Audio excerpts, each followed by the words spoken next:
സൗന്ദര്യം കൊണ്ടും അഭിനയം കൊണ്ടും മലയാളികളുടെ മനസ്സിൽ ഇടം പിടിച്ച ഒരു നടിയാണ് കാവ്യ മാധവൻ.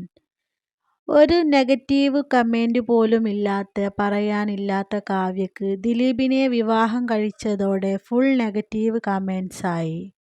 ദിലീപ് വിവാഹം കഴിച്ചതിനു ശേഷം മുതൽ കാവ്യയുടെ ഏതൊരു ഫോട്ടോയോ വീഡിയോയോ പോസ്റ്റ് ഇട്ടാൽ ഉടനെ കമന്റ്സ് വരും. കുടുംബം കലക്കി, വഞ്ചകി, ചതിയത്തി, കുടുംബം നശിപ്പിച്ചവൾ എന്നിങ്ങനെയെല്ലാം കമന്റ് കാണാറുണ്ട്. ഇങ്ങനെ നെഗറ്റീവ് കമന്റ്സ് ഇടുന്നവരോട് ഒന്നേ ചോദിക്കാനുള്ളൂ, മഞ്ജുവും ദിലീപും വേർപിരിഞ്ഞതിന് കാരണം കാവ്യ മാധവൻ ആണോ? അങ്ങനെയാണെന്ന് മഞ്ജുവോ ദിലീപോ എവിടെയെങ്കിലും പറഞ്ഞിട്ടുണ്ടോ? അവർക്കില്ലാത്ത പ്രശ്നം പിന്നെ നമുക്കെന്തിനാണ്?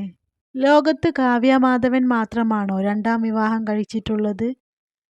ദിലീപുമായി വേർപിരിഞ്ഞതിന് ശേഷവും മഞ്ജു ഹാപ്പിയായി ജീവിക്കുന്നില്ലേ? പിന്നെ കാവ്യക്കും ദിലീപിനും എന്താ ജീവിച്ചുകൂടെ? ഈ കമന്റ്സ് ഇടുന്നവർ എല്ലാം തികഞ്ഞവരാണോ?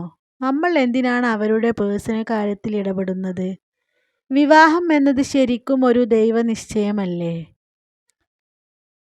ദിലീപ് മാത്രം ആദ്യമായി ഡിവോഴ്സ് ചെയ്തിട്ട് രണ്ടാമത് വിവാഹം കഴിച്ച പോലെയാണ് ജനങ്ങളുടെ പ്രതികരണം.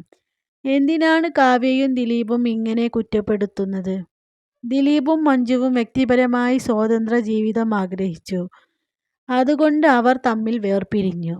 മഞ്ജു ആരുടെയും വിലക്കുകളില്ലാതെ ആഗ്രഹിച്ച പോലെ സിനിമയിൽ സജീവമായി. സന്തോഷത്തോടെ അതിനു വേണ്ടി പരിശ്രമിച്ചു മുൻപോട്ട് പോകുന്നു. കാവ്യയും ദിലീപും അവരുടെ ജീവിതത്തിലെ ദുഃഖങ്ങളും സന്തോഷങ്ങളുമായി മുമ്പോട്ട് പോകുന്നു. എന്തിനാണ് ജനങ്ങൾ ആവശ്യമില്ലാത്തിടത്ത് തലയിടുന്നത്? എന്താണ് ഇതിനെക്കുറിച്ച് നിങ്ങളുടെ അഭിപ്രായം? കമന്റിൽ അറിയിക്കൂ. വീഡിയോ ഇഷ്ടമായാൽ സബ്സ്ക്രൈബ് ചെയ്ത് കൂടെ കൂടണേ. Thanks for watching.